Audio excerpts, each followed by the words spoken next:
Uta Varda Nishri Badra Varsa Manya Sarva Siddhi Om Guru Vajradar Suma Timunisha Sane Uta Varda Nishri Badra Varsa Manya Sarva Siddhi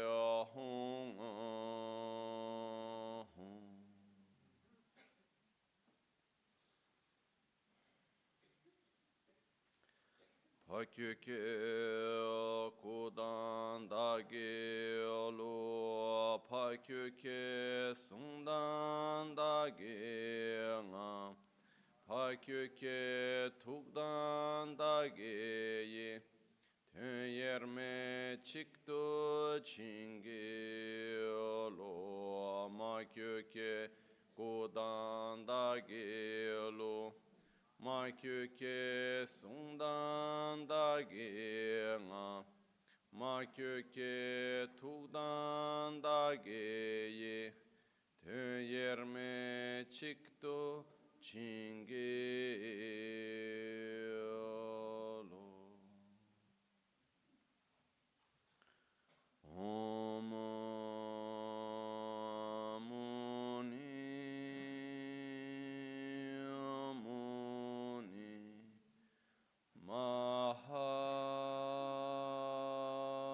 Mahamuni Shakyamunye Swaha Om Muni Muni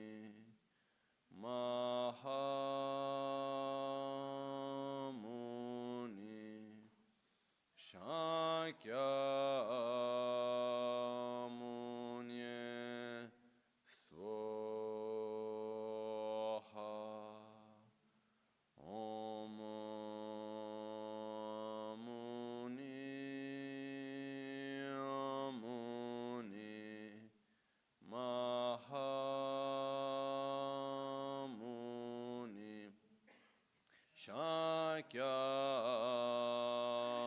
Shakyamunye Swaha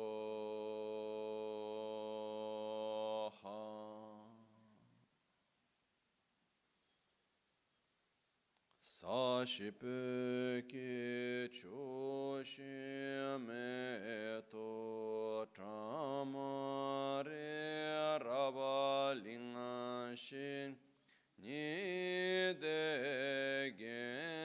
gempadi sange shintu mikte ulowarki drokunam da shingla chöpar shoyedam guru ratna mindra la kamnirya tayami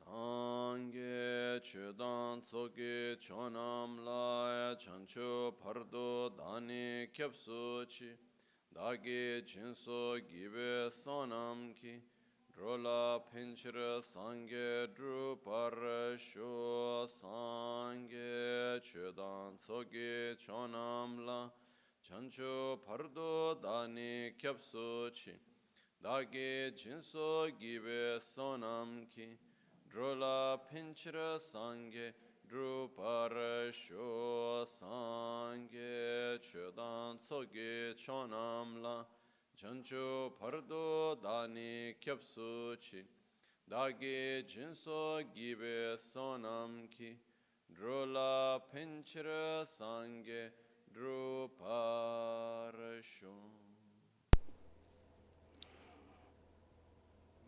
In the Buddha, Dharma, and Sangha, I take refuge until enlightenment. With the practice of generosity and other perfections, may I obtain Buddhahood for the benefit of all sentient beings. Namoyal Hai Kedan Ludan Jinke Rubudana Mikenamda Drua Quinge Danam Chitampa Tamcheke to Dagi Chete Tamcheke to Dagi Chete.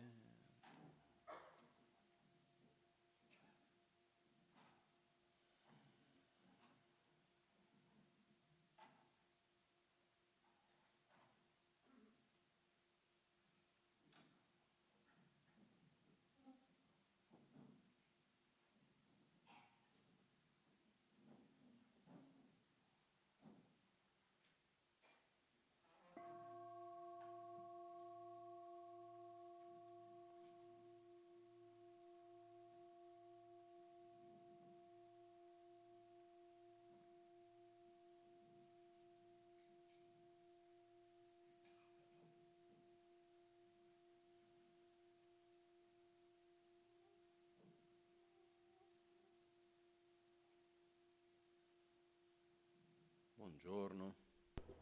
Good morning.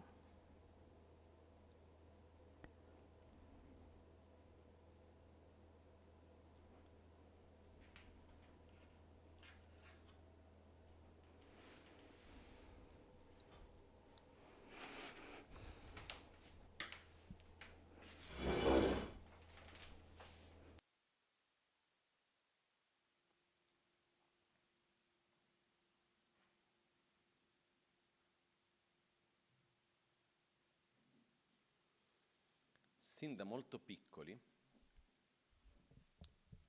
praticamente tutti noi, Since the very beginning, almost all of us, we've asked ourselves a question. You can even see this with small children. The question that we ask ourselves when we're even very small. It's a question we ask ourselves since we're small, and then we've never stopped.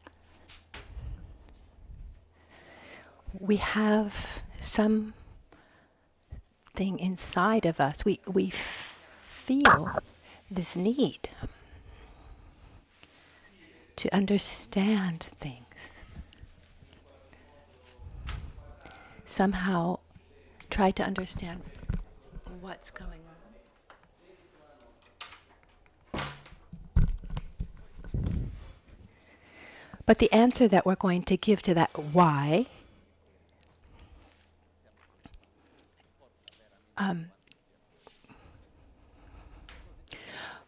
what we're looking for is something that is a coherent answer. You know, even it is actually coherent, it doesn't really matter. But then when something happens wonderful, something that happens we don't understand why, it's a kind of miracle. Instead, when something bad that happens and we don't understand why it happened, we feel it as some kind of condemnation, some kind of injustice, etc., etc. And it's interesting that when something that, even something negative that happens, we put it into some kind of storyline. Okay, this happened because of this, that, and the other. And if those causes seem coherent and right, it's a lot less difficult for us to face that problem, right? Instead, when something that happens that we don't like and we're not able to give an explanation, some kind of storyline to it, we have a kind of double suffering. There's the situation that we're living, and on top of that, there's this sense of injustice, this like, oh, this can't be like this, I can't understand why this happened, etc. So what happens is we deeply want to understand things, and when we're able to understand things, somehow we're in control. As long as, according to my logic, I'm able to understand what's going on, I'm in control of the story. Something happens when I'm not able to understand, it's almost as if it's as if I'm losing control. The first interesting thing is that in our wanting to understand, actually,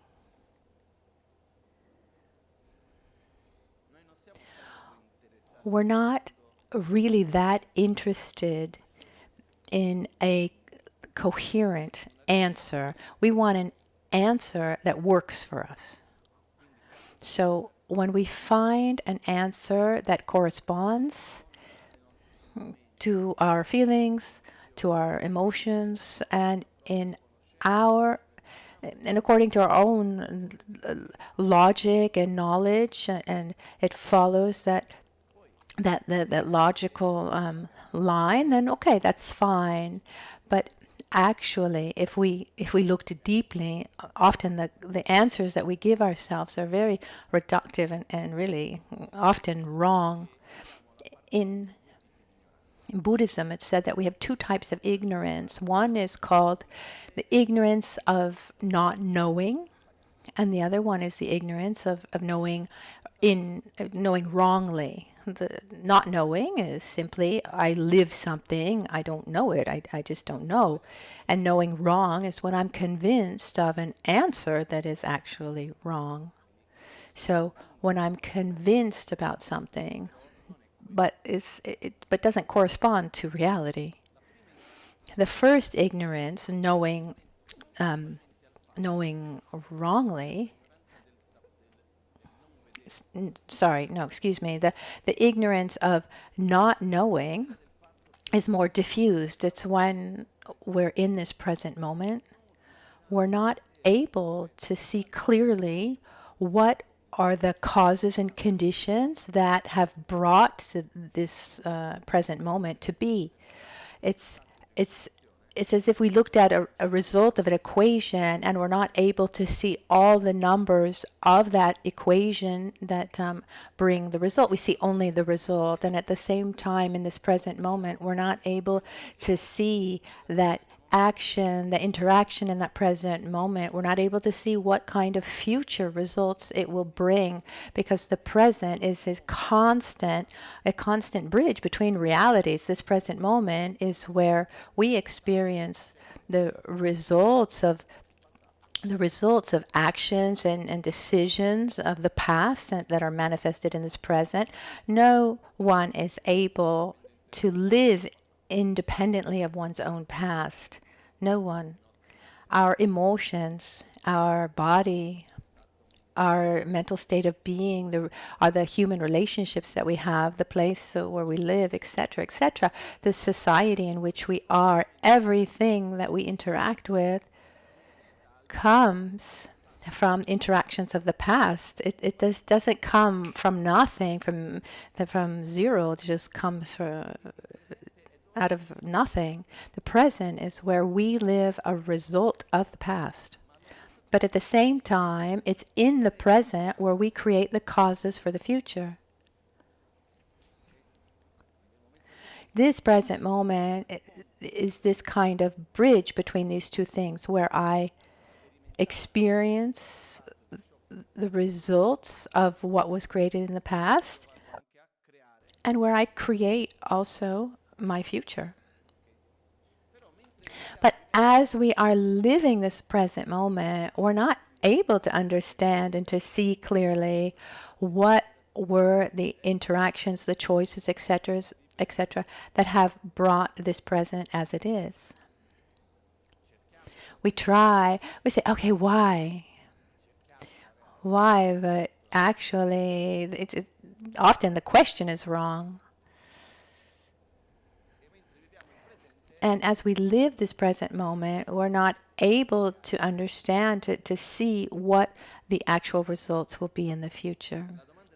The wrong question, because very often when we live a situation, we look for the cause, the reason, the one to blame, the guilty one.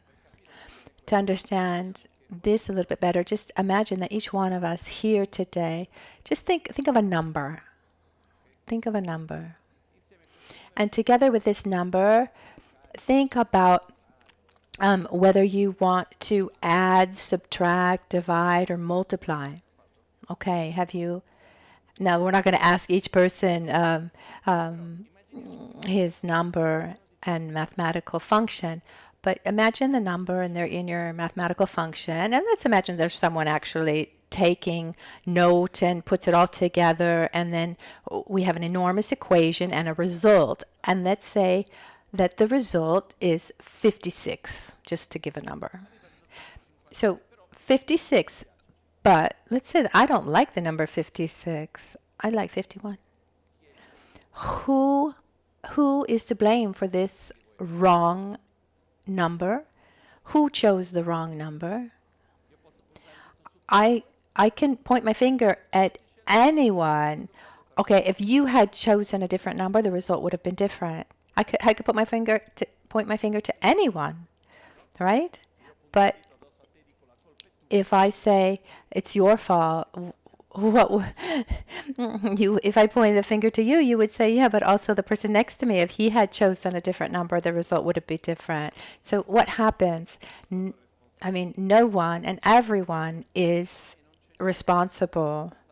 There's not one to blame, and there's no one who is not also responsible. So that 56 as a result is the fruit of the interaction of every number, every thought of each one. You just need one variable to be different for the result to be different. So if I asked, what's the cause, the guilty one of this, what caused this result of 56, you can't find the answer because the question is wrong. If I say, what are the causes that brought to 56, at that point, we would need to take every single variable and look at it all. And then we would say, all of these variables brought to this. But it's amazingly complex. If I go to someone and say, you chose the number 12. Why did you choose the number 12? And even there's not one cause. There are 1,000 different reasons behind why that person chose the number 12.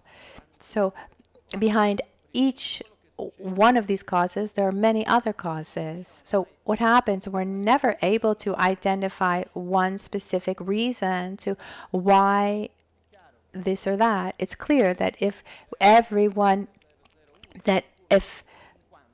everybody chose 0001 and one person chose 50, assuming that we're adding, the one who chose 50 would have a greater impact on the result. So just to say that it's not that there's no influence or difference between one variable and another. But the point is that there's not one cause. And in the same way, when we think about the future, we have our idealized image about what we'd like to happen, looking in the far away future, and also in the near future. We all assume that we'll be eating lunch today. This is an idealized image of the future, we can say. We hope that it happens, and if it doesn't happen, it's not a disaster. I don't think anyone's going to die if they don't eat lunch. But what happens, we have our projection, and we program ourselves accordingly, and that's necessary too. But together with all this, that action that we do in the present moment, what results it will bring and how, we just don't know. Just ask ourselves. We find ourselves here today. If we asked ourselves, what's the story of this moment? How many things had to happen for us to be here today together? Even things, small things, that even if those small things hadn't happened, we probably wouldn't be here today. Every time I think about this, the fact that Lama Gangchen Rinpoche founded this center, that comes to my mind. When he came to Italy, and when I go back in time, always this story that I like comes to my mind. At a certain point, he lived in the south of India at the beginning of the 1970s, more or less. the early mid 70s, and at that point he lived in the south of India. He was known as the Lama of the poor because he would go do practices and teachings, healing practices, to people's homes, but never in the Tibetan culture do you invite a lama if you don't have something to offer. And at that time, the people were very, very poor. This is a refugee camp in the south of India. And knowing this, what he would do is if he was going to someone's house, he would leave very early walking, and he would stop at the house of other people that he knew didn't have the means to invite him, but he with this excuse, oh, I'm on my way here, I'm on my way here, I just stopped by, how are things? And then these problems of these people would come out, and then he would help them, of course. At a certain point, he decided to go on retreat, a meditation retreat that was supposed to last at least a year, and he organized himself to do that. And he went to one of his friends, who was also then became one of my teachers, Gen Lakpala, and he told Gen Lakpala, soon I'll start this retreat. Gen Lakpala, he didn't speak much, but he said to him, if I were you, I wouldn't be able to do even 100 mantras during this retreat. He said, why? And he answered, with all the debts that you have, the people don't come to you because they're ashamed because you're a lama, but they come to me because I'm your friend. They ask if I can, put in a good word for to be repaid. So he had lots of debts, and where did they come from? So as he went to these families' homes, they shared their troubles, their economic troubles. So he would go to those who had more and asked for a loan. And then he would give that money to those who were in need. He was a kind of Robin Hood, but instead of stealing, he would take out loans. So Gen Lakpala, he said, I just wouldn't be able to do a retreat in serenity with all these debts. So everything fine. It wasn't that happy about it, but Lama Gangchen said, okay, I need to pay these debts. He's right. I need to pay these debts first. So he had received a request to go to the north of India, where there was the royal family of Sikkim and the mother of the king of Sikkim. It's a kind of autonomous region of India that exists still today. And she had a sickness. She had an eye problem, and so Lama Gangchen agreed to go there to treat her. He did all. He thought, I'll do all the ceremonies and the necessary treatments, and then I'll pay the debts with what I receive. He went there. He cured her. He had so much success that every morning in that room where he lived, in the morning, for example, when he would wake up in the morning, there was already a line of people who wanted something. So instead of staying for 3 months, he stayed there for about 3 years, because there were always people who needed something from him. He paid all of his debts when he came back. He wasn't able to do this retreat. So while he was in Sikkim, the family of Tsetin Gyurme, who was actually the family of his sponsors in a previous life, they said, we want to offer a long life ceremony for our Lama. And so when he came to Kathmandu, They brought him there for this long life puja, and they had a tapestry. They had a factory for making carpets, and this is beautiful too because the mother, when she arrived from Tibet, she had absolutely nothing, and then they ended up being the biggest factory of handmade carpets in Nepal, and they had this huge showroom. And this man from Greece named Yurgu would buy carpets from them. And this Yurgu said to Tsetin Gyurme, tomorrow I'll come and buy some carpets. And he said, I'm sorry, tomorrow's not possible because we have a ceremony for our Lama. We have a long life puja, and we're using the showroom because it's a large space. So you won't be able to come and see the carpets. And he asked if he could participate. I said, okay, yes. And when Yurgo saw Lama Gangchen, he just deeply fell in love. He was deeply touched. Let me just open and close the parentheses. Just a short time before, Lama Gangchen went to Tsetin Gyurme, and he had told him that he needed a passport. And Tsetin Gyurme didn't know anyone who wasn't from there. And he said, no, I need a passport. And once he had a passport, he said, now I need a visa for every country in the world.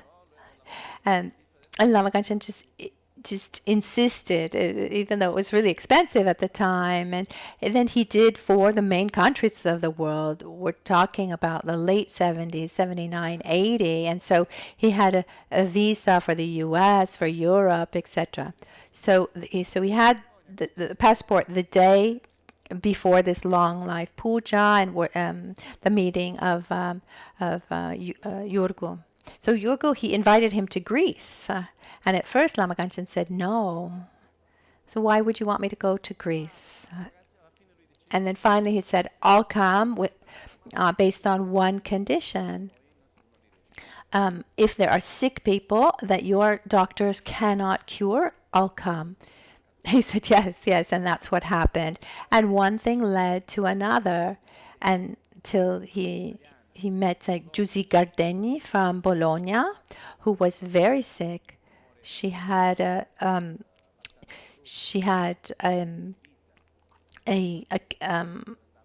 tumor in her liver, and she was very, very sick. And she had gone to Jampa Gyatso in Pomaya in Tuscany, and asked him. She told him that she had this health problem.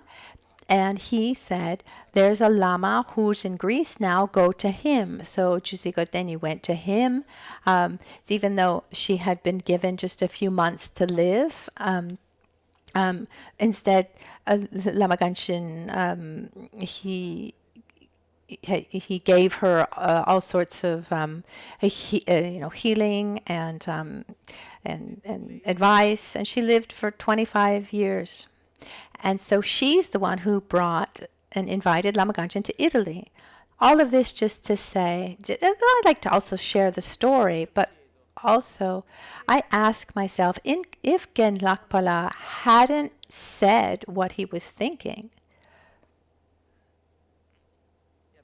if he had let Lama Gangchen do that retreat, that opportunity to go to Sikkim would not have been taken, and that long life puja, when Yurgo was actually present in Nepal, probably we wouldn't be here today.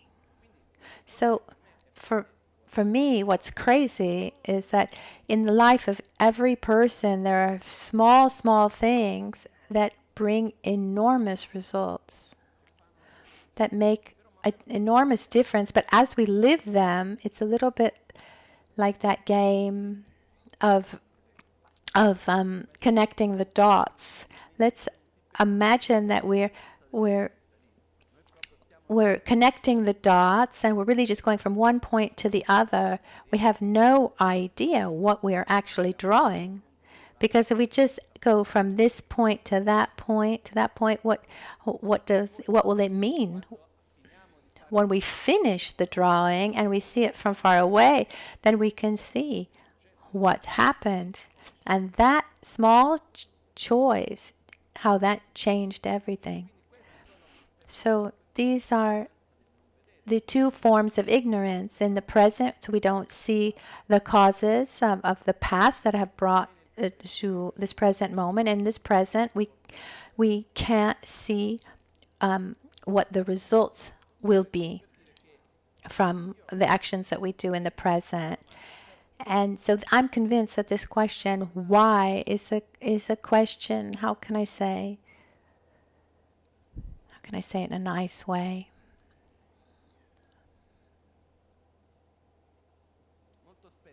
Very often, it's to satisfy a need we have more than really deeply understanding something. I don't know if you've ever given an answer to a child just to keep him quiet, just so he is happy with the answer. I've seen this many times. We do it also with adults sometimes. And with ourselves as well. Now, this question it's an important question in the story of mankind, the past and now. So why are things the way they are? Why do things happen? And in many religions, many philosophies, so this question has been asked, and also in Buddhism, from the beginning, this has this has always been a question. And Buddha gave the following answer that answers something or maybe nothing. Let me explain better. If we were to ask, in certain monotheistic traditions, we say, why is this like this? What's the answer given? It's like this because God wanted it to be so. I never received an education within a monotheistic religion, but I think it's like this. And Buddhism, for Buddhism, the answer would be, it's like this because causes and conditions came together and made it so. If something is the way it is, it's because there's a complex equation that brought this result. So it's a very coherent answer, but at the same time, it doesn't really answer the question because we want to know what the variables are of that equation. But this ability we just don't have to see all of the variables. The fundamental thing of this question is the fact that this is like this because causes and conditions were created. In other words, the result of 56, it's 56 because there were many variables that brought the result of 56. So if I don't like 56, I don't need to go backwards. I need to look forward. And I know that every variable brings a different result. And in my life, I am in control of the most important variables, my thoughts. And, as we said before, if most people had chosen 0.0001 and one person chose 50, that 50 would be a stronger variable. In our life, our thoughts and our words and our interactions, our physical actions, these choices, this weighs the most on what we actually live. So the word karma, which literally means action, it's interesting that when we try to transmit the Buddhist teachings within a context as we are today, like in Italy now, what's happened over time is that some words were translated and other words kept the original term, and for other ideas, a new term was created. And there's some words that could not be translated.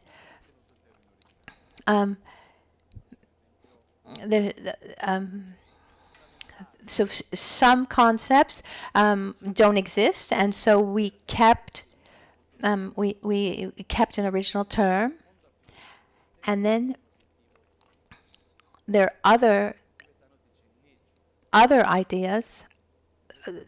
So, for example, Nejung. Nejung has been translated, and it's been translated. It literally means definitive emergence. And this is the strong, deep desire to want to get out of a negative situation. In this case, it's samsara, and we don't have a word. We don't have a word for this concept, and as often it's been translated as renunciation. It has nothing to do with renunciation, unless we explain it's we're renouncing to suffering, but it doesn't actually give the meaning. So we should have used the original terminology or created a new word. And instead, karma is action, and we have the word action. But for some strange reason, we keep the Sanskrit term, karma. Instead of saying the force of action, we say the force of karma. It's just more mystical. And when we say karma, the tendency is to imagine something mystical, something connected to destiny. This is my karma. So if something wonderful happens, we say, oh, what great karma I have. Instead, if something negative happens, it's your fault, right? I'm the victim of the world. So what happens is often the term karma, that literally means action, in Tibetan was translated literally le. Le means action in Tibetan, but often it has come to us as something strange, mystical, where we give an answer to. It's the answer to why things happen. It's my karma. No, it's the actions. It's the force of all the actions that have been computed in the past that bring to this moment. And it's actually a lot more simple than what it might seem. So when we say karma, it's not destiny. It's action. To understand karma better, and action, first of all, there are two fundamental things. There's a difference between action, karma, and the karmic force. Let's imagine that I take this piece of wood, this stick, and I throw it, and the action of throwing the stick concludes once I open my hand and the stick starts flying in the air. I've thrown the stick, but it creates a kind of inertia force, so the stick just keeps on flying through the air. The force that I generated comes into contact with other force. So first it comes into contact with the density of the air, of gravity. If I threw this stick while I was in space, what would happen? I don't know. I've never been to space, but what is explained to us is that without the force of gravity or the atmosphere, this stick, potentially, it would just keep on flying with the same intensity until it come into contact with something else. maybe somebody's head or whatever. So the action is when I throw the stick. That's the action. The force that is generated through that action is an inertia. It's an energy that continues. This is called the Legi Nuba in Tibetan, karmic force, the force of the action. Legi Nuba. Can you see the difference between the two? Another analogy that's used is there's a difference between planting a seed, the difference between planting a seed and the potential within the seed. The action is planting the seed, and the karmic force is the potential that seed has within it. All the actions that we do finish. They finish. Every thought, every word, every physical action has an end. Actions are divided in among three types: the mind, speech, and body. Any action that we do, any thought, emotion, any word or physical interaction that we have, as soon as that action finishes, as soon as that action finishes, but it ends. It has an end, but it never ends in itself. It creates this energy, creates an interaction. It doesn't end in itself. If we wanted to be a little bit more precise, in physics, it's said that energy cannot be created. It transforms and it transfers. So from one place to another. So when I throw this stick and I open up my hand, that action of throwing the stick is finished, but that energy that I used for throwing the stick has transformed into something else. Today, if we thought about how influenced we are in this present moment, in these days, in this present moment, in a wider idea, how influenced are we by the choices and the information, everything, the things we saw, the choices we made, the thoughts that we had during our adolescence, the things we heard, etc. I mean, do those things influence still today? Those things are finished. But what has stayed from all of that? That inertia, that energy of all of that continues to give fruit today. Every action that we do in this present moment doesn't end here. One of the first rules of the one of the first laws of the rule of karma is there's no interaction that doesn't bring a transformation, that also doesn't create a force that goes ahead, that doesn't create this inertia. So I think, I speak, I interact physically, whatever it is, whatever I do, gradually it transforms in two different ways. One is the analogy of an imprint is used. I mean, the more often I put my foot inside a footprint, the more stable that imprint is. In other words, the more I do something, the easier it is to do that. So once we do an action, it becomes easier to do that action again. The more I speak in a certain way, the more easy it will be to speak like that. And in other words, we are made of habits.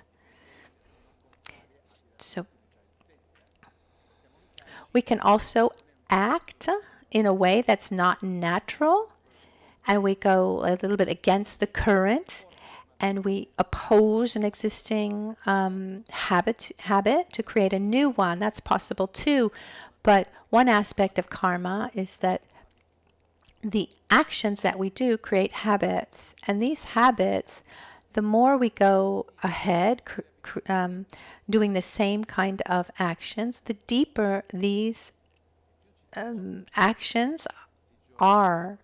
And so day by day and month by month, year by year, life to life, we bring these with us, these kinds of habits. They're physical habits, the way of eating, the way of walking, the way of saying, of greeting, the way of acting physically. And there are verbal actions, and there are mental actions. In this, there's something beautiful. Once we're made of habits, we are not condemned to anything, because the light of the law of karma also means action. So an action can generally transform into a habit, and I can also instead of reinforcing a habit, I can weaken a habit by creating opposing habits, because in all of this we have free will. There's a very, very small space that comes between the impulse of doing something and the actual choice. When there's a reaction of attraction and aversion, and in between that, I ask myself, what do I do? Do I go? Do I not go? Do I speak? Do I not speak? And we have this freedom, don't we? And that's where it's found. So we're not free from our past. We're not free from the education that we received, or the experiences that we've lived, or our physical body, the society in which we live. There are many, many conditions around us, and they are many. There's a small fenestra, a small window. Someone might say it's 180 degrees, like a goat attached to a fence.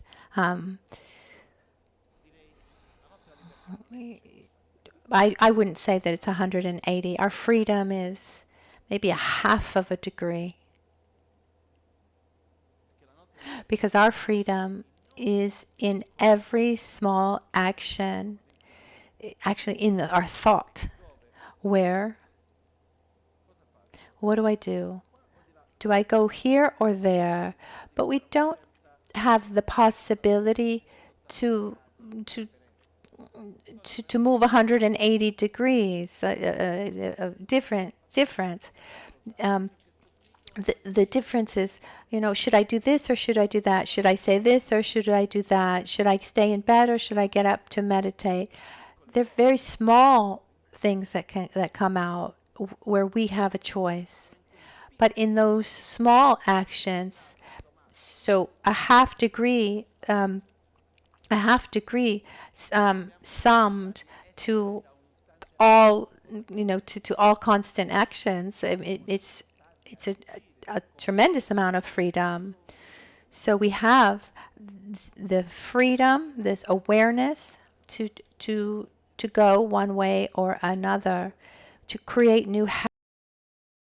So one aspect of karma is about creating habits, and we can create new habits too. Another one is about generating this inertia that stays with us, that a little bit like saying, each one of us in this present moment, we bring luggage with us. Almost all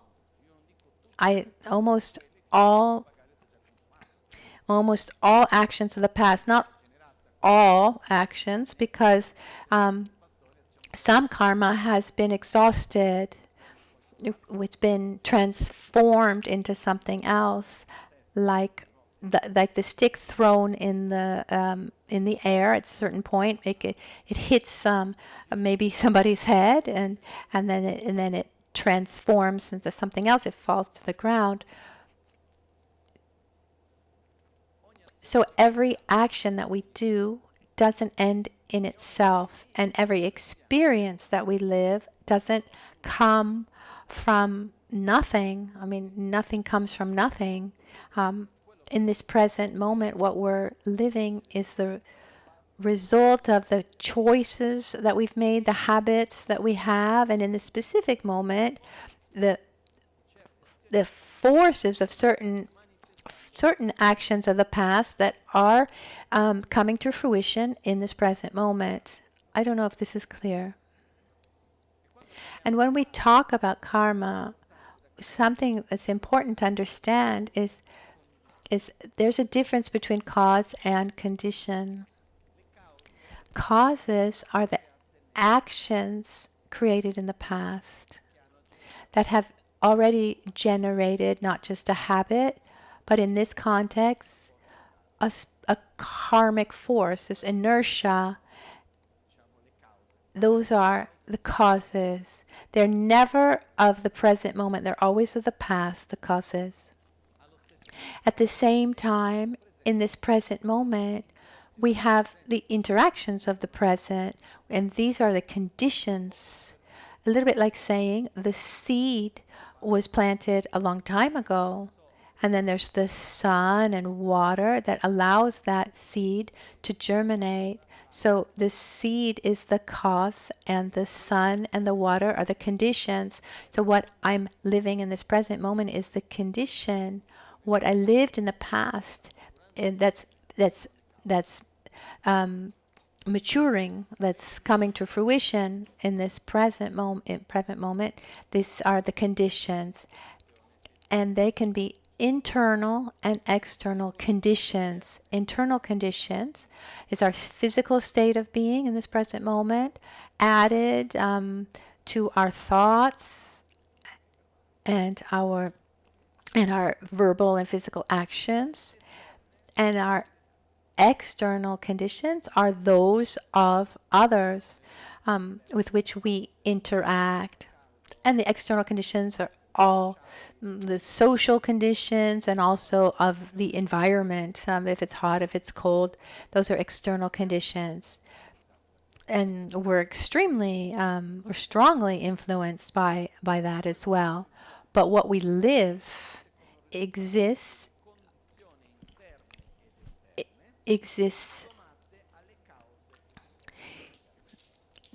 So these inner and external conditions are added to the past causes, and the result that comes in the present moment.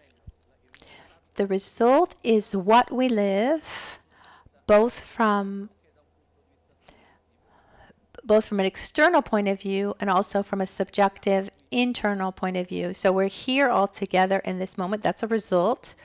And how each one lives this moment, that's another result. This result comes from what? If we were to generalize, to make kind of great categories, there are causes and conditions. Conditions are two main types, internal and external. So if we asked ourselves, why is this like this? Because there were causes in the past that interacted with these conditions in the present. And without those conditions, those past causes wouldn't have come to fruition. And if it weren't the causes, the present conditions would not have given that same fruit. It's important to remember that causes are always in the past. And what happens when they're the conditions, but we don't have the causes, that result will not come. Now,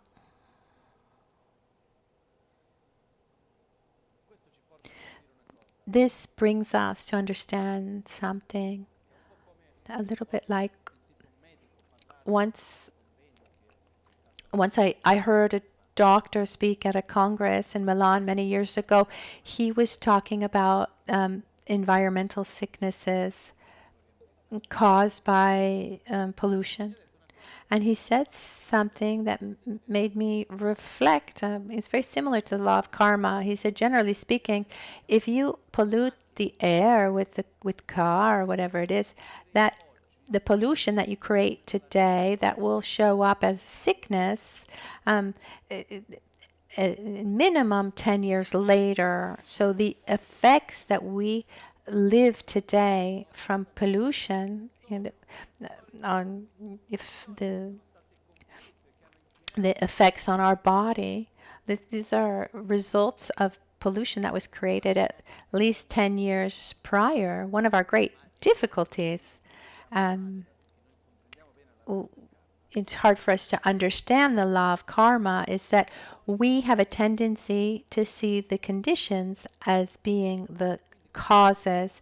And if we say, why am I living this? Where do we look for the answer? Do we look for them in the past or in the present?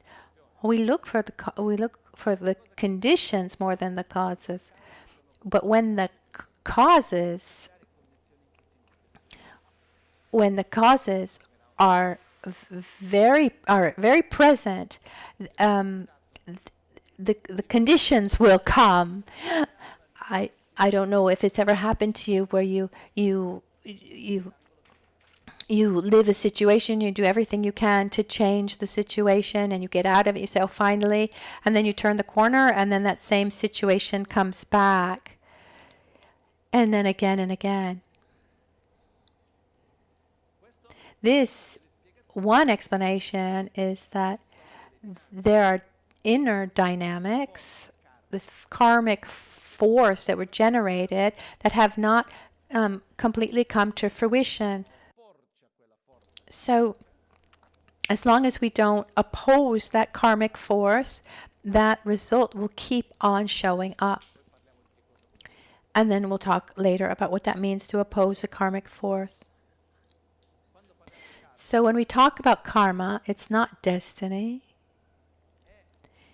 It's the fact that we live in an interdependent reality.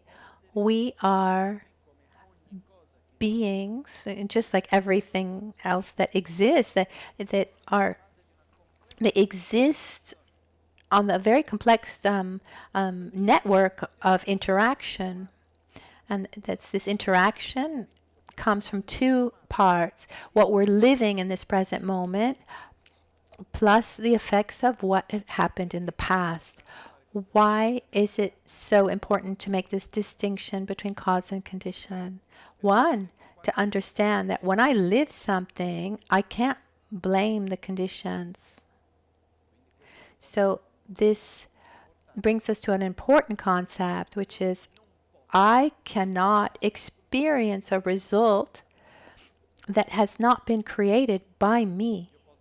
I can experience only a result of actions that I myself have done. I can interact with others that can be conditions that actually bring to fruition my past actions, but I can't live a result of someone else's actions. Thank goodness, because if I could live someone else's karma, first of all, where's the meaning of trying to behave in a certain way? You know, I'm good and I do things right, and someone else does something negative, and I take that negativity. No, and also at this point, the Buddha could take away all of our negative karma. It's said in Buddhist teaching that the weight of karma and the weight of the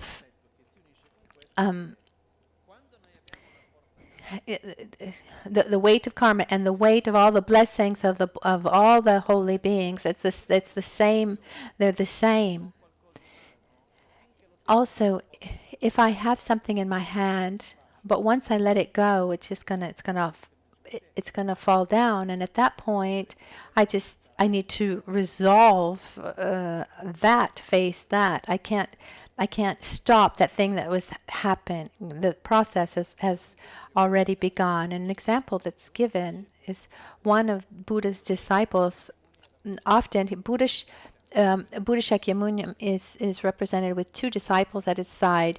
Here you can see there's Buddha Shakyamuni in the middle, and there's two main disciples. At his left, our right, that's Shariputra, and on the other side is Moggallana.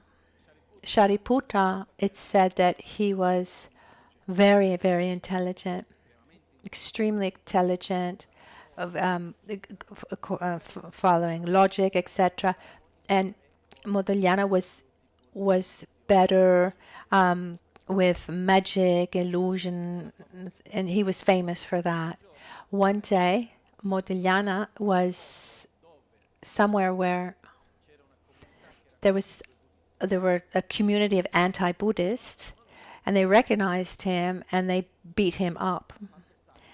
And they beat him so badly. I mean, he's able to go back to his community, and he actually died as a consequence of that beating.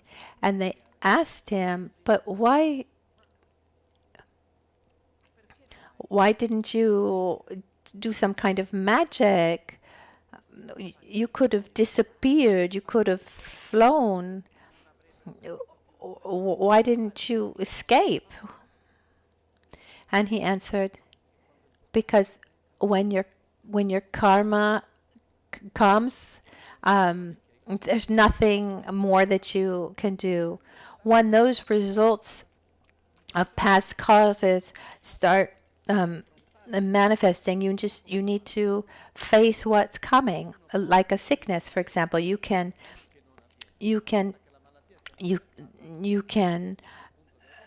prevent sickness, but once it shows up, you need to cure it. It's similar to that. The karmic force is something, it's a potential that we have within. Once that potential manifests in matter, at that point, we need to face what is come to fruition.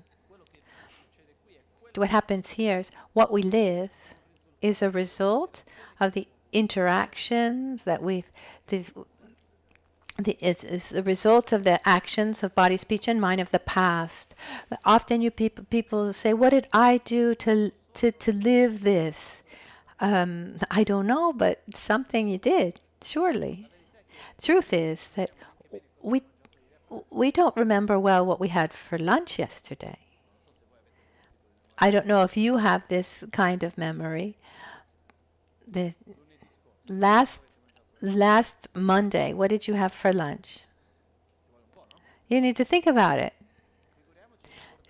Imagine all the actions, all the thoughts that we've had in the past. It's impossible. So the law of karma, when it manifests, it's a little bit like a credit card that has the following characteristics. Let's imagine that we have a credit card with a double function. It be credit. So let's say, and let's say that our salary is it's like a bank account kind of thing. The salary comes in, but we can also pay from that as well. Usually with a credit card, you get the bill at the end of the month, and you see a purchase for purchase, or the account explanation. You can see also when you have had money. But imagine that you get the result.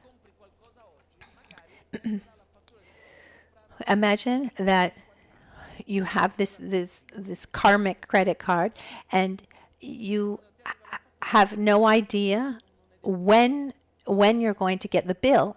And when you do get the bill, the details aren't there. It's like, for me, once, years ago, I went to renew my car insurance. And they said, no, this year it's more expensive because there was an accident. I said, an accident? No, I didn't have an accident. They said, yes, you had there. So there was an accident. And I asked Mara, her name was Mara, who is there some kind of declaration of this accident? And she said, yes. Okay, I said, can you please send it to me? And I saw that. And I said, look, they even falsified my signature. I often lend my car to many people. But someone had an accident and they didn't even tell me. And they didn't even tell me, and they even falsified my signature. So I really felt like I was living some kind of injustice, that I shouldn't have to pay more because I didn't have an accident. And then I started reading the description of the accident.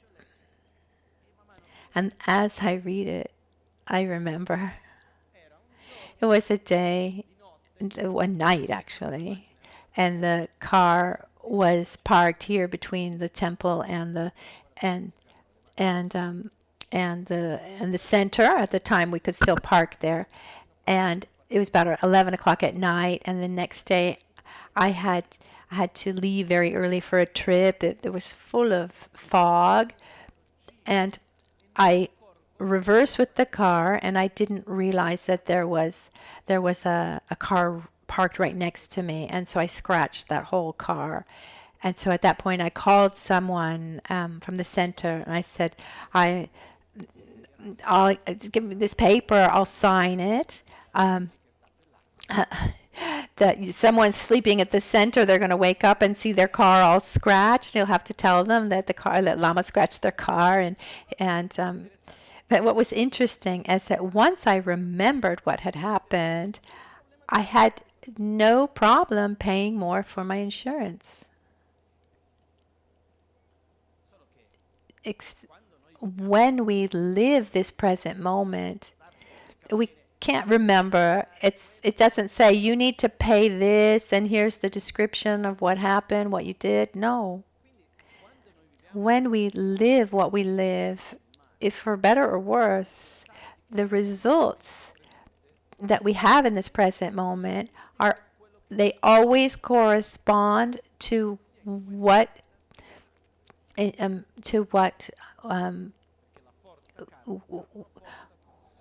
we've done in the past, because this karmic force, we bring it with us until it is completely used up.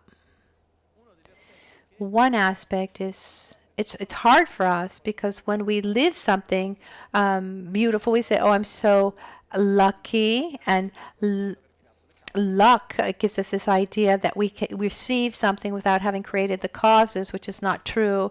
Then we say, oh, I don't deserve such wonderful things. Well, no. If you're living this, you have created these causes. I don't know how or when, but those causes exist. And the same is true for when you're living something that is unpleasant.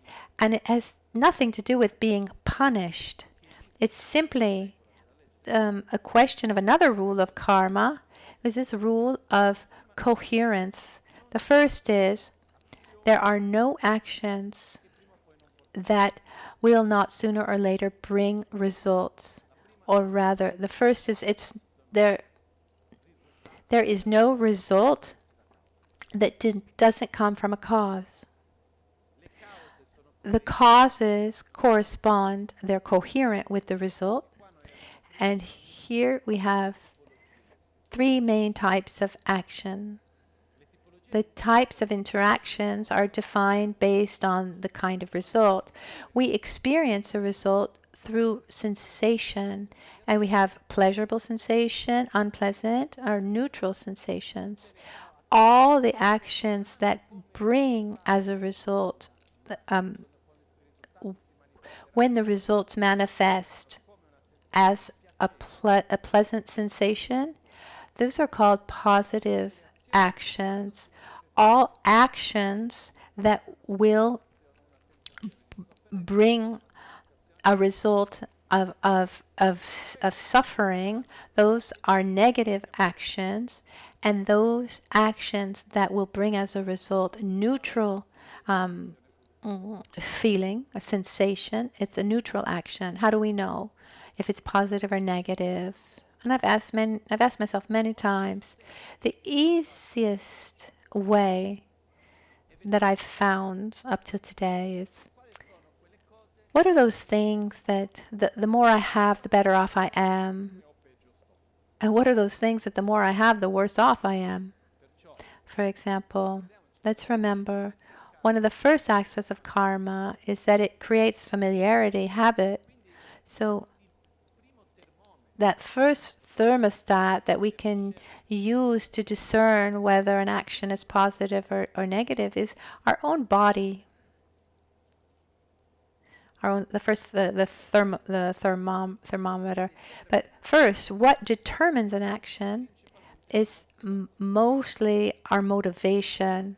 Like a bow and arrow, when you take a bow and arrow, beyond the strength that I have in pulling the arrow, the direction is really going to determine the result. But if we have feelings of resentment and anger, hatred, how do we feel? Bad, physically bad. And if I go on with this feeling, what happens in our body? We get sick. If I generate a feeling of gratitude, of love, our body feels good. And if I go ahead with this feeling, is my body going to get sick? No, my body's going to be better and better.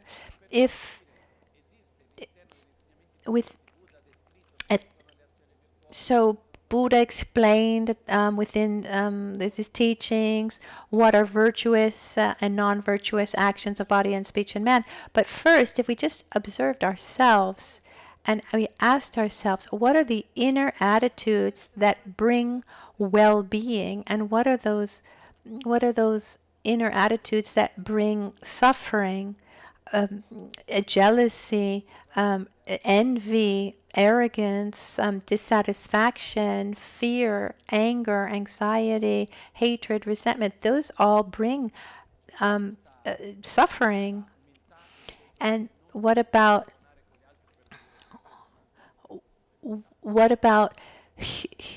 humility, in the sense of not having to compare yourself to others?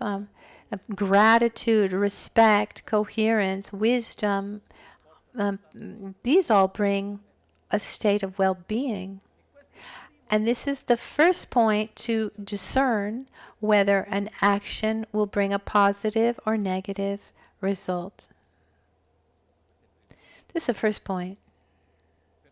So the actions that are done based on resentment and jealousy, envy, anger, hatred, they have this tendency to increase those emotions, create habit conditioning with these emotions, and then the more I get angry, the more often I will get angry, and it also will bring a result of a state of suffering, and also on a gross level will bring interactions of conflict, etc. Instead, when I interact with gratitude and respect and love, there will be a positive immediate effect, but I'm also creating a positive habit. I'm creating a karmic force that will bring me positive results. Then there are actions that are mostly negative, but what determines it is the motivation. But mostly, absolutely, he who kills doesn't have a good motivation. At the basis of killing is anger, hatred, this intention of wanting to harm. So anything related to aggression, body, speech, and mind, that is not good. And Buddha explained the 10 negative actions to avoid. They bring suffering. Killing. 3 of our body, 4 for speech, and 3 of our mind. The 3, there are many others, but these are the of the body is killing, stealing, and having a negative sexual and having a sexual misconduct. So killing, there's not much to say about that. Stealing is taking what has not been given to you, that has it has a minimum value according to us and to others.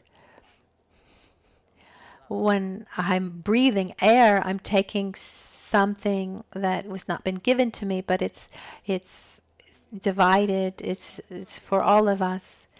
And sexual misconduct, there are different understandings. I tell you how I understand it and live it. There are 2 main points, two main levels. So between 2 people, there's a commitment. If that commitment is not respected, that creates a negative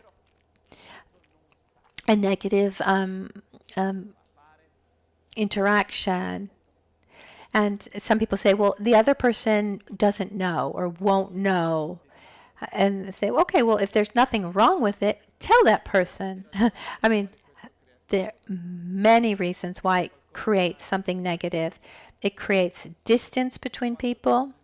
When there's a commitment between 2 people, there's something physically that's no longer there. There's a physical part of a commitment. And that commitment upholds many things, but once that commitment is broken, many things also fall apart.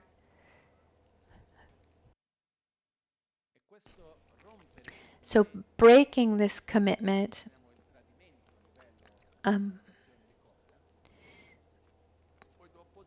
that also generates a tremendous amount of suffering and conflict. And on a deeper level,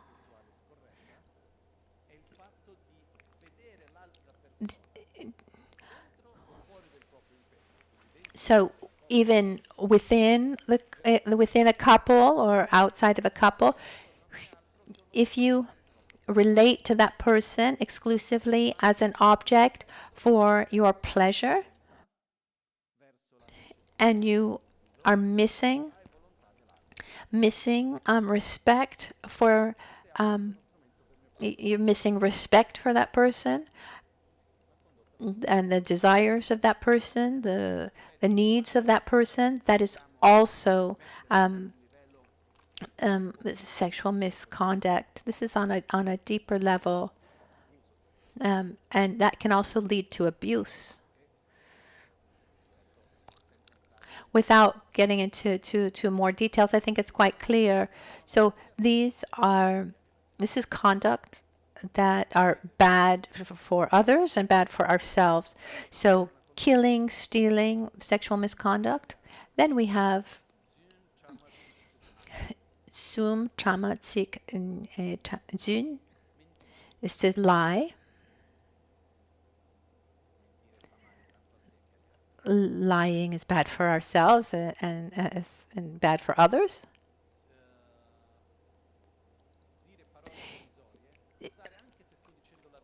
So also using divisive speech, even if it's true, but I use the speech to create division. I can, using violent speech, being verbally aggressive is number 3. And the fourth one is just idle gossip. But why is idle gossip negative? So they say that it's the smallest negative action that exists, but it's the one we do the most. Why is it negative? When we're just chatting, is idle speech. Well, normally, what are we talking about? Is how to develop love. Do we analyze the correct view of reality or other meaningful subjects? Or when we just, this idle speech, are we talking about just objects of attraction and aversion? Normally, that's what we're talking about. Did you see that person, what he did, what he didn't do, here and there? So either you're usually talking about other people or people that don't even exist. Maybe what happened in a movie. But the main point is, when I talk about something, I'm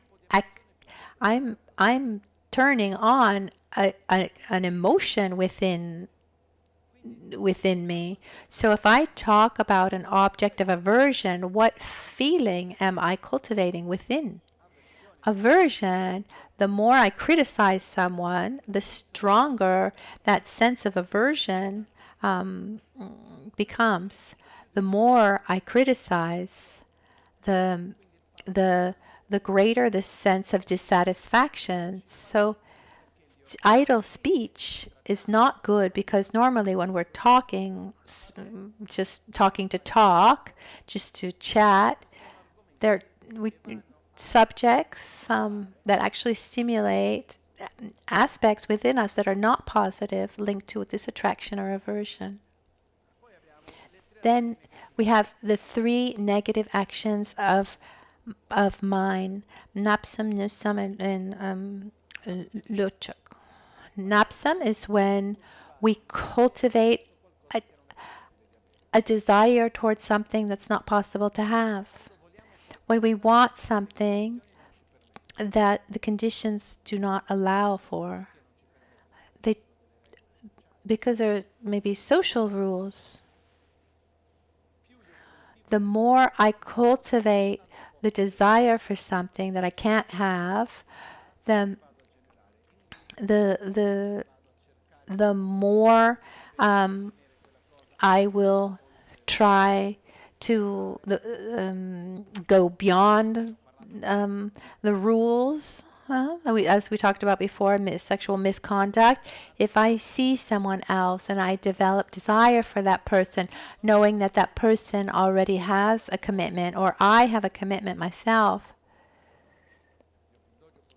I've known very few who have had the maturity, like a friend of mine who fell in love. He was married and he fell in love with another girl, and he went to his wife and he said, I fell in love with someone. It goes beyond beyond reason, and I can't contain myself. And he hadn't done anything just yet, but they divorced, and then he went to see if he see how it went with this girl. Very few have this level of maturity. So once I allow myself to cultivate a desire towards a person, towards an object, towards a state, or whatever it is that for which the conditions do not exist, then the more I'll look for means and storylines that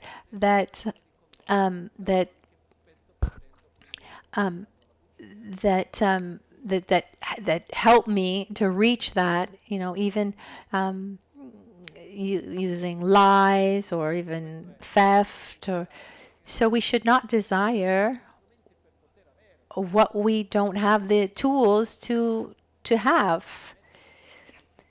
It can be we can have an objective for long term. I mean, we can we can desire something, you know, if we have the conditions to reach that. Like, I'd like to earn a certain amount of money. Okay, in the future, so I need to work hard, I need to put money aside, etc., create those resources. And the worst of all, the worst is nusum, which is the intention of wanting to make someone suffer. When you actually have the intention for someone's suffering, and its variant is when you rejoice for the suffering of someone else. And it sounds very heavy, but I don't know if it's ever happened to you. If there's someone that you don't like and then something negative happens to this person that you don't like, you say, oh, good for him. Or something horrible comes to my hand. There was a politician, for example, who had throat cancer.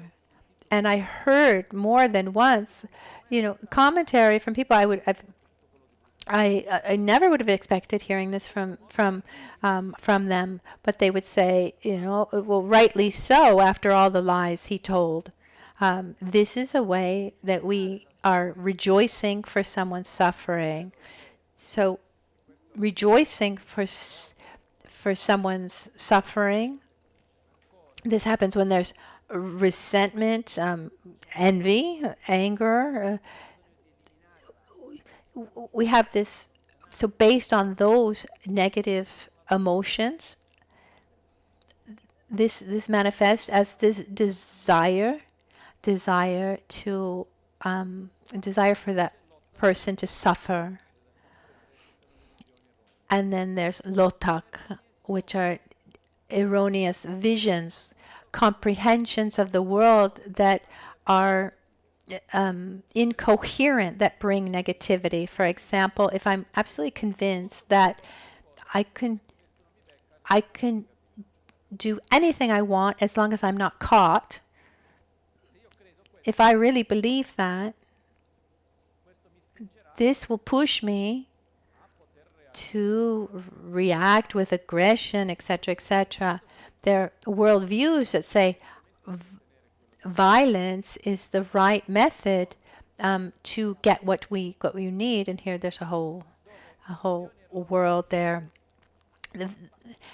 There are two erroneous views that are at the basis. One is the obsession with self-gratification and grasping at an incoherent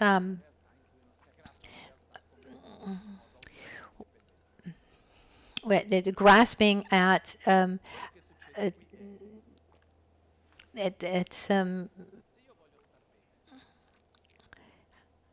incoherent reality, let's say, intrinsic reality.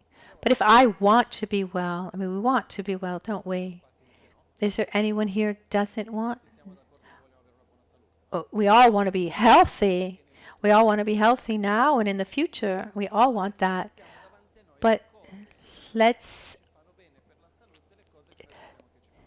put in front of us the things we know that are good for our health and that are bad for our health. So if I bring you something that's bad for your health, what would your answer be? What would you say, no, I don't want it because I want to be happy. I want to be healthy. And I recognize the relationship between this object and my bad health. But even if it's poison with a good taste, we want it, don't we? Yes or no? Have you ever realized when you travel, for example, when there's this duty-free stores at the airport, what is sold everywhere? 3 drugs. 3 legal drugs. What do we find? There's tobacco, alcohol, and sugar. It's just full. These shops are full of this. We know how I mean, do we know we know how much sugar is, how bad sugar is for us, how bad alcohol is for us? I'd say so. I remember a friend, once she came to me after drinking for many, many years, and she said, this is the first week after maybe 20 years without drinking, and I didn't believe that I was influenced by alcohol. But I have a mental clarity that I don't remember ever having. And it's not that she would get drunk, but she constantly she would drink. And what is one of the effects of alcohol? It inflames the brain. It has an effect. It intoxicates the brain. Like,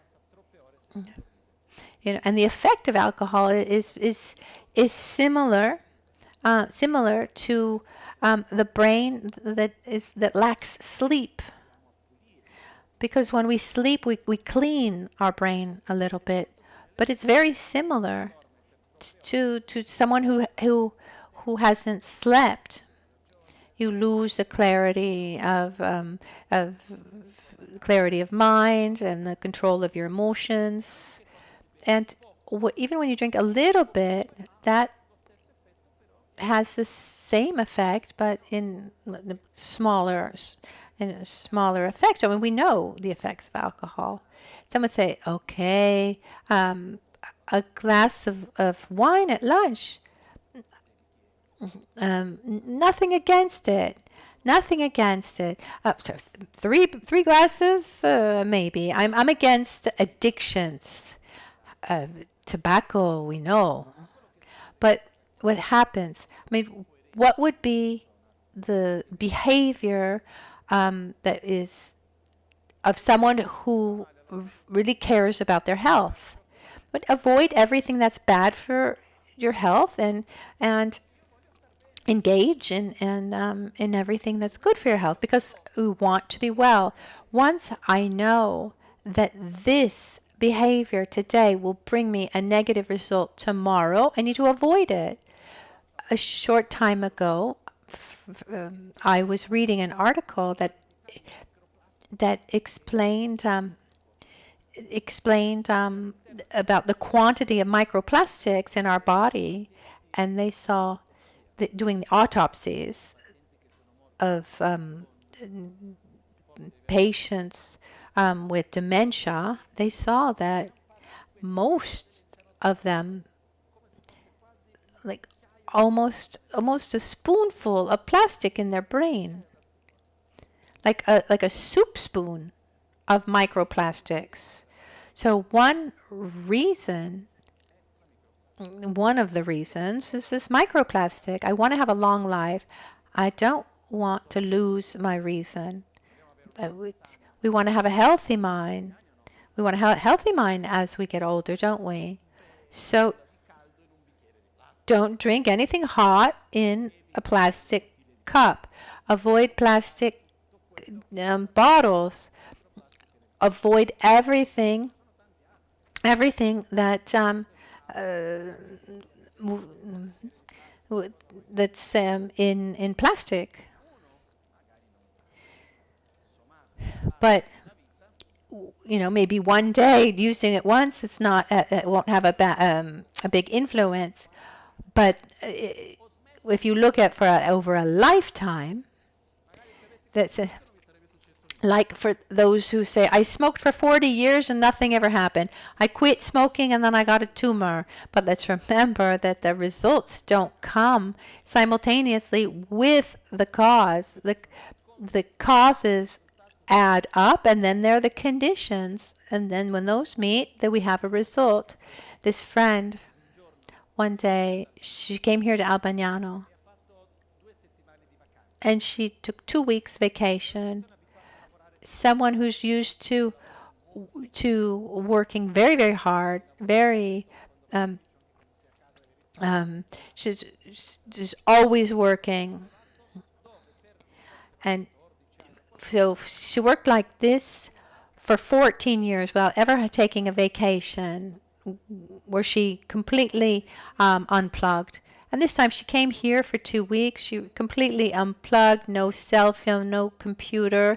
And for this time, in 2 weeks, she was completely removed from work. And then she went back to Brazil and she had a small stroke. And the doctor said, well, what happened? Did you take something? No, the only thing different that I did was I took 2 weeks of vacation where I allowed myself to stop. And he said, that's the reason. Your body needs a rhythm. Your choices are, or you take a vacation, you go often on vacation or frequently, with frequency on vacation, or you don't go. But I mean, it's happened, I'm sure, to everyone that we've lived an experience of extreme fatigue or stress, and then when we stop, then we really we feel it when we stop. When we stop. But when we talk about the law of karma, we need to learn, to discern between what is good for me and what is bad for me, and know how to respect that. It's said that one begins to practice the Dharma once one puts into act the law of karma. In other words, what is good for me, I try to cultivate it. What's bad for me, I try to abandon it. And there's another important factor related to the law of karma, and that is to stop victimizing ourselves. People often say, oh, I believe in karma. When there's something good, oh, I have such great karma. But then when something negative happens, we say, oh, it's somebody's fault. But it's no one's fault. It's a complex reality that I'm creating. And I need to be careful today of what I do for creating my reality. So self-responsibility. So I act with awareness based on what I want for my future.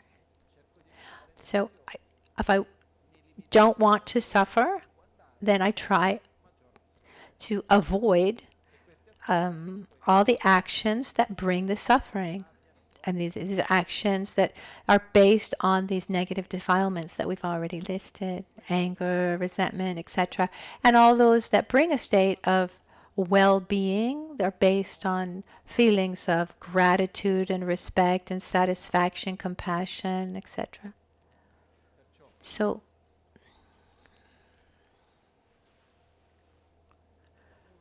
one imagines who he wants to be, how we want to be, and we try to act accordingly. This means respecting the law of karma. Okay? Now, to conclude, or going towards the conclusion, we saw two aspects of karma.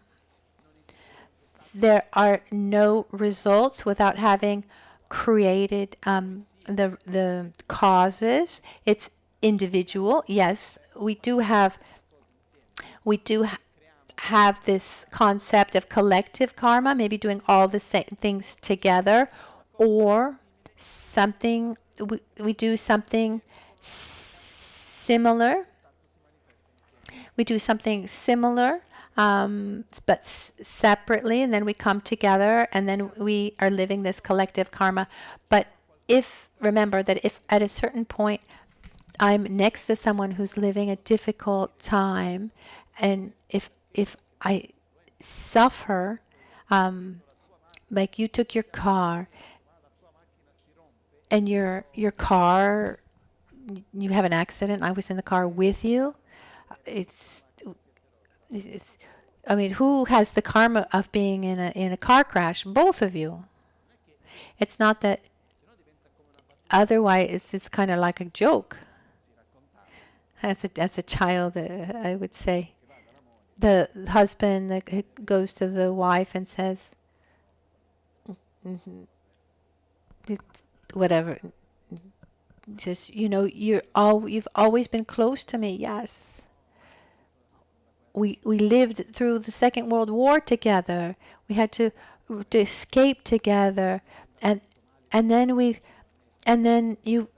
went here, and it all fell apart, and you were always by my side, and I got sick, and you were always by my side, and you were always by my side, and then oh my God, how unlucky are you?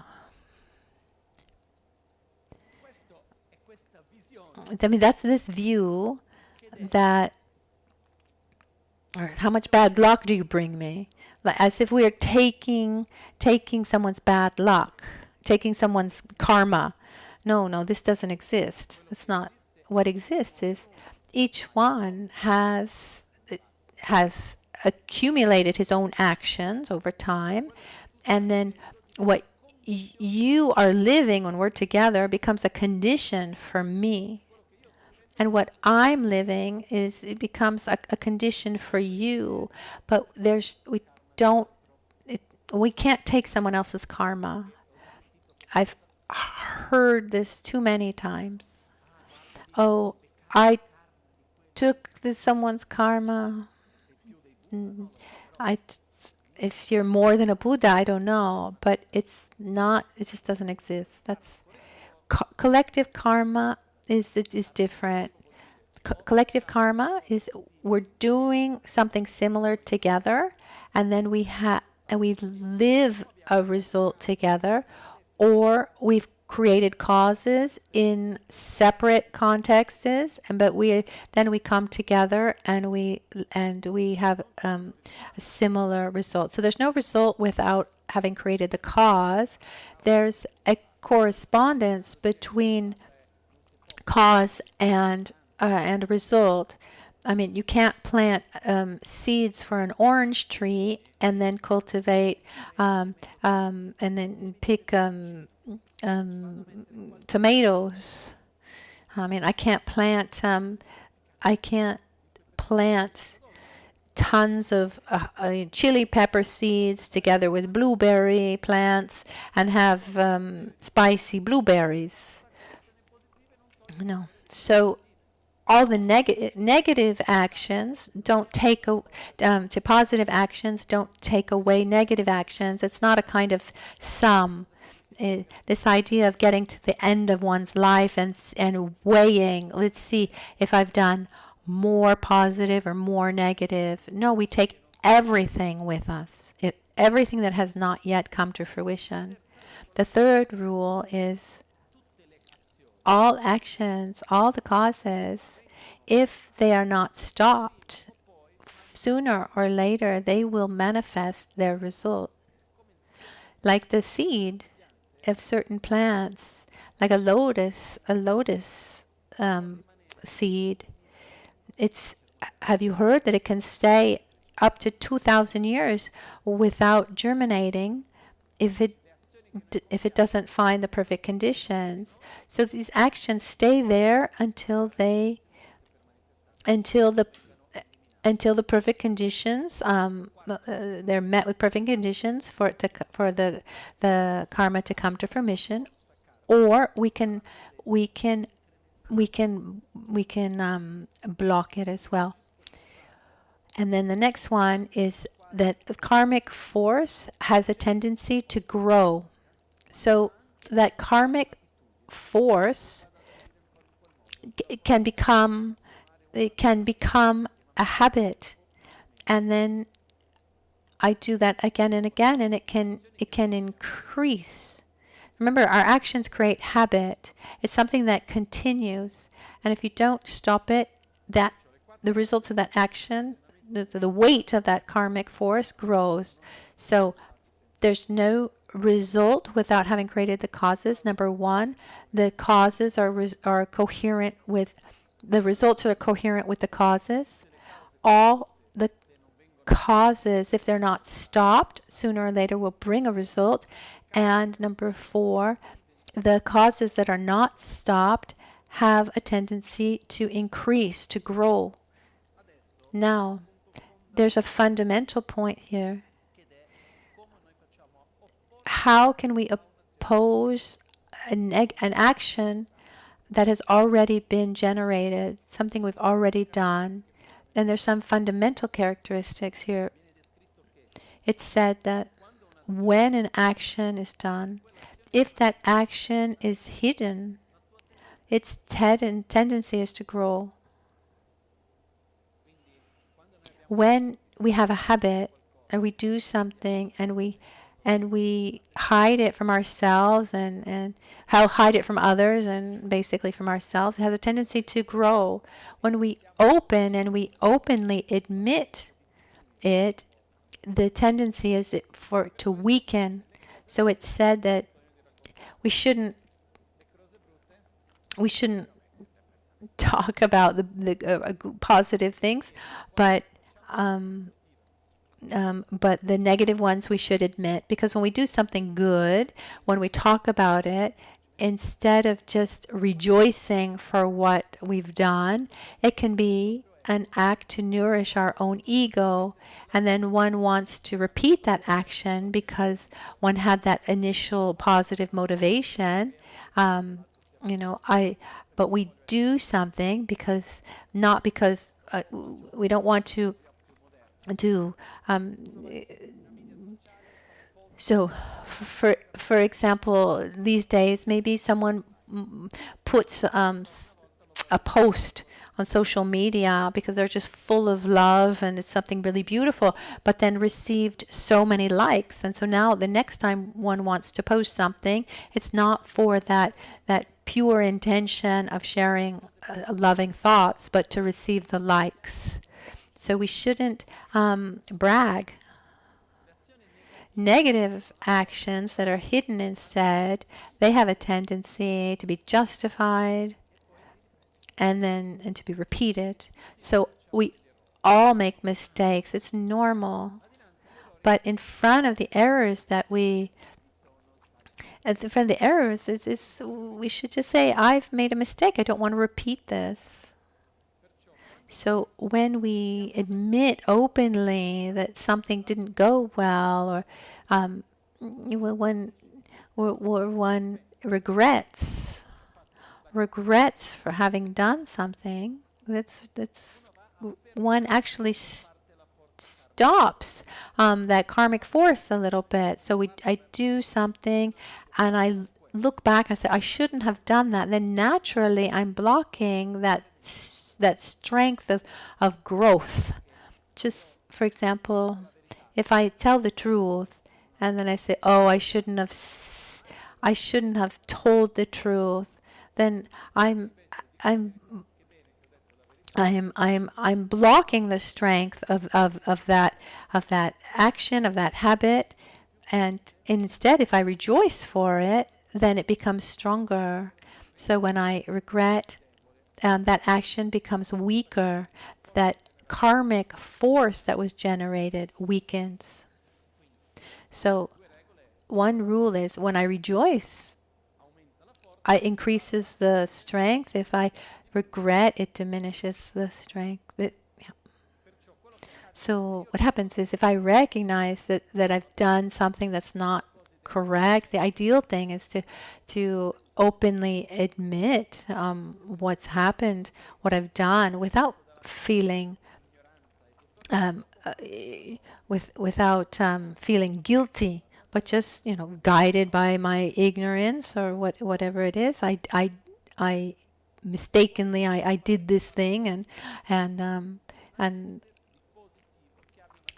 I regret it. And one should also, with awareness, choose something to counteract that action. So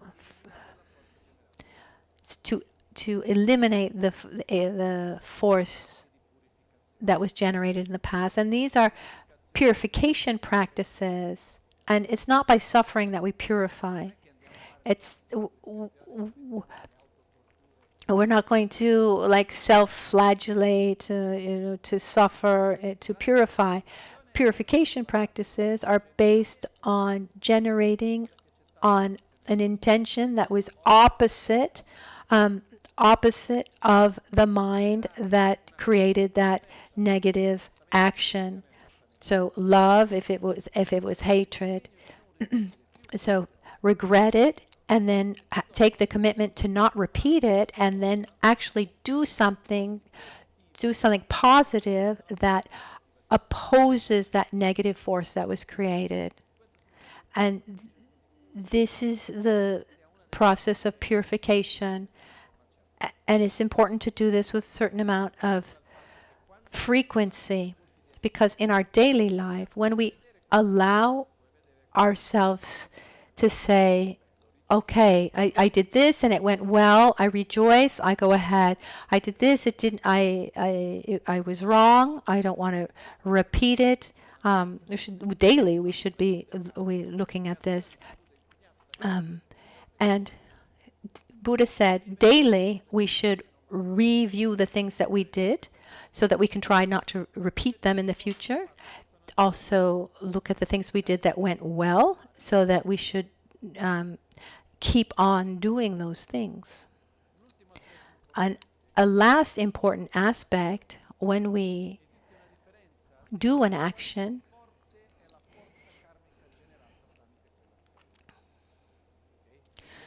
the same action can have a small or big karmic force. And there are 4 factors for an action to be complete.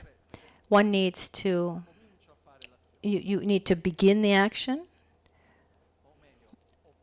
Or you want to do, you have an intention to do that action. You actually do that action. You complete that action, and you rejoice for having done that action. I want to kill. I go to kill. I killed it. Thank goodness that mosquito it doesn't exist anymore. This is a complete action. I'm guiding. The mosquito hit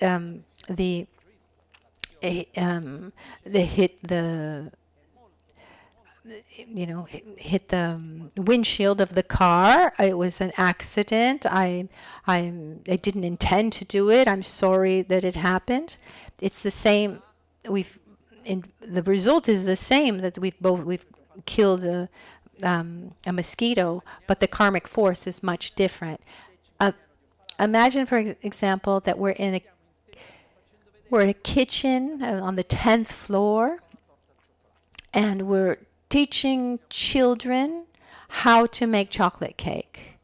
And then at a certain point, there's those electric oven starts smoking. It's like toxic smoke is coming out of this. I don't want the children to be hurt.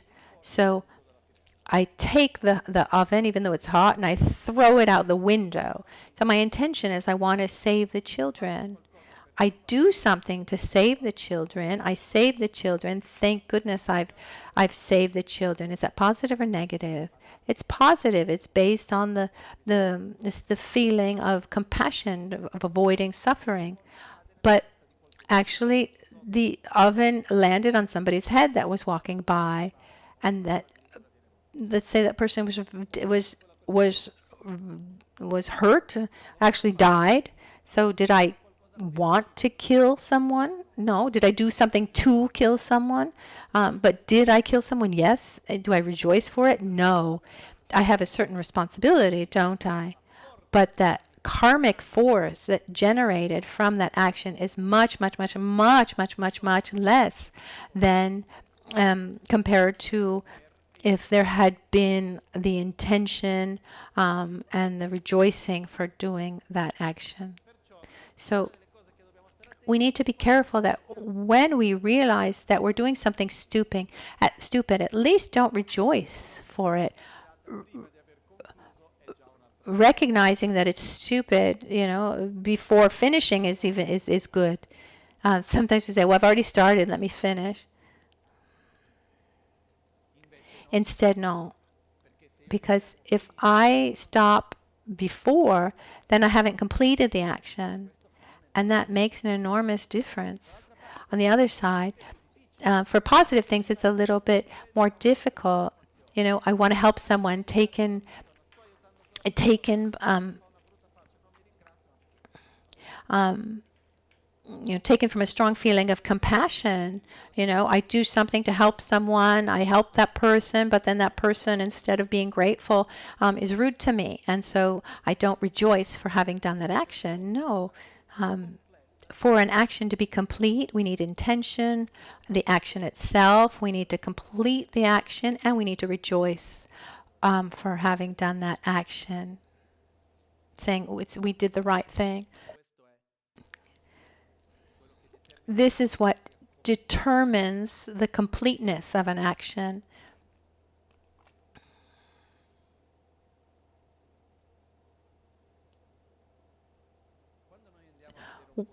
When we look at the law of karma, of action and result, if we look at it well, there are some effects that it brings us. And this shows us if we're facing the law of karma well or not. It should bring us this sensation of not victimizing ourselves, a sense of love towards ourselves. We recognize what's good for us, and we try to cultivate it, and we recognize also what is bad for us, harmful, we've tried to avoid. And there's also a sense of responsibility. It brings us also a sense of responsibility long term. And this is marvelous, because what I do today doesn't end here. On an individual level, on a collective level.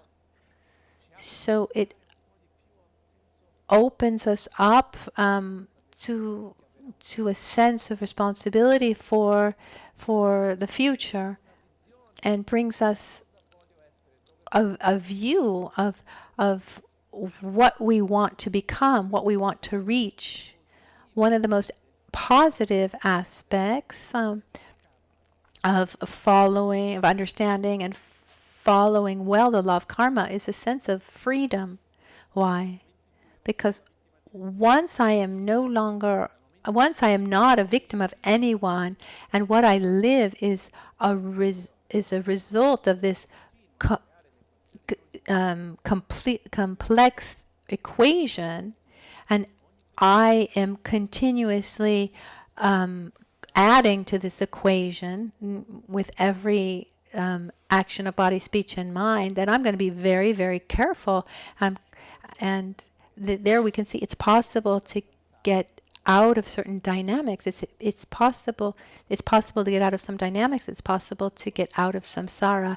Some people say, "Oh, the law of karma is heavy because not only do I have negative things in my life, but I'm also responsible for it." It'd be much worse if it weren't so. I mean, if I have bad things in my life and I'm not responsible for it, then I can't. Then means I can't resolve it, because that would mean that no matter how much I try, I'm not responsible for it. Someone else is deciding for me.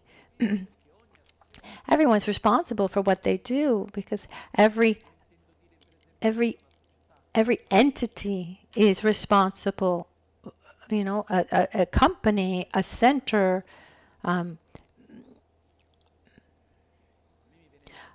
Thinking about, I know the history of Brazil better than of Italy. If we look at the the socioeconomic problems we have in Brazil today, they weren't created today. They're the result of choices that came 400, 500 years ago. In Brazil was one of the last countries to abolish slavery, and they did it in a horrible way. And today we're living a very, very negative negative results of that. So here we can talk about the karma of a country that bring the results of certain weight. So we're not the victim of anyone, of anything. We are the result of a very complex equation, but the things that we have done added to the experiences of others, and we have the freedom towards our future to have a karma, one karma come to fruition or another, depending on how, based on the choices that we make now. And we have this possibility to create this conditioning, a positive conditioning and habits based on how we act. And I want to say once again, when we talk about action of karma, it's not just the actual karmic force that is a cause that one day in the future will manifest its result. It's also that imprint that that adds to the familiarization and the habit that we create. So why did this happen? Because causes and conditions made it so. And if we want it to be different, we need to create causes and different conditions for a different future.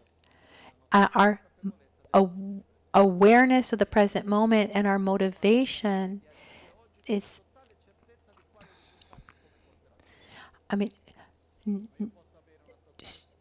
so no one is able to know for sure what action will bring what result, but I can be completely coherent with my intention and my motivation. So that's why it's extremely important. This is one of the consequences, positive consequences of really integrating the law of karma is having good values. There are many stories of previous lives of Buddha where Buddha describes what had happened to him in previous lives. Stories where he preferred to die than to act with violence. And with this, we'll conclude. This is the story of the monster and the meditator. It happened that there was a practitioner. One day, it was taken by this cannibalistic monster, and he took him, and he wanted to eat him. In the village, everyone was very afraid of this monster, and this practitioner was taken, and everyone was very, very sorry.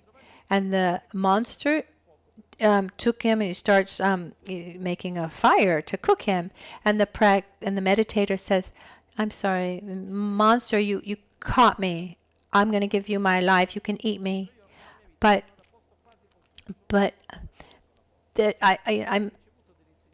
there's something I need to do. I received teachings from this master, and I haven't thanked him yet. While you're heating up the water, I'm going to leave. I'm going to go say, I'm going to thank him, and then I'll come back." And so the monster said, "Okay, you go. It'll be easy to catch him again." And he went to the village. Everyone said, "Oh, how did you escape?" He said, "No, I didn't escape. I came to thank my master, he went to his master, went 3 circumambulations, 3 prostrations, thanked him, and he went back to the master. And the master, when he saw him, he said to himself, he's stupid. This one's absolutely stupid. And I gave you an opportunity to run away, and here you are. But the monster was curious. So he said, "What was so important? Why did you need to thank him?" He said, "Oh, no, you have to tell me." And he said, "No, I'm not going to tell you. Go. Let's go. You want to eat me? Eat me. I'm not going to tell you. I'm not going to tell you. You're not worthy enough to hear what he taught me."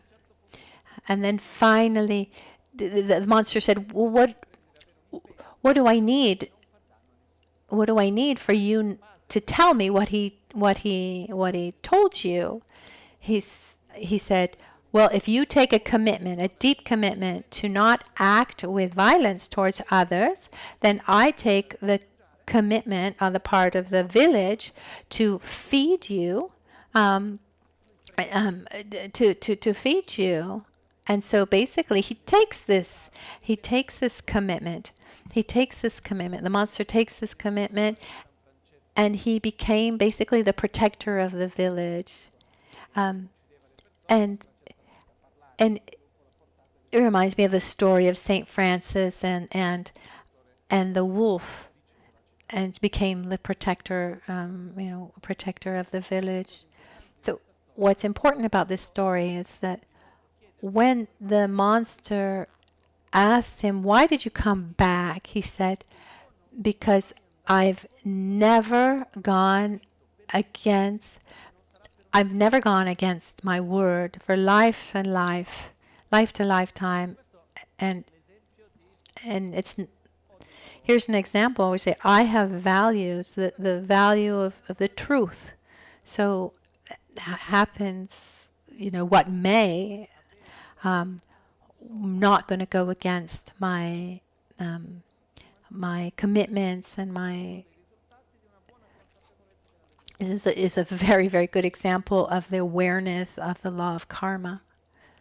So with this, today we saw, not too superficial, but not in too many details, this concept of cause and effect, of the so-called law of karma, which is the basis of the practice of Dharma, and where the answer why can be found. As I said at the beginning, it's an answer that it's a reply that answers everything, but at the same time doesn't say anything. I wanted to conclude with a small request. Reflect well on what we talked about. Does it make sense to you or not? If it makes sense, try to put it into practice. Bring it to yourself as an act of love to yourself, and also as an act of love towards others. Thank you. It's time for our dedications. Today, this afternoon, there will be, for those who want, the formalization of the practice of refuge. If you don't know what it is and you want to just come just to see, it's possible. It's open to everyone. But those who actually take refuge need to know what it is and feel it deeply. There also will be an explanation. It's not directly connected with what we've done today, so you can come if you're interested, or not. That's fine too. It's time for our final dedications.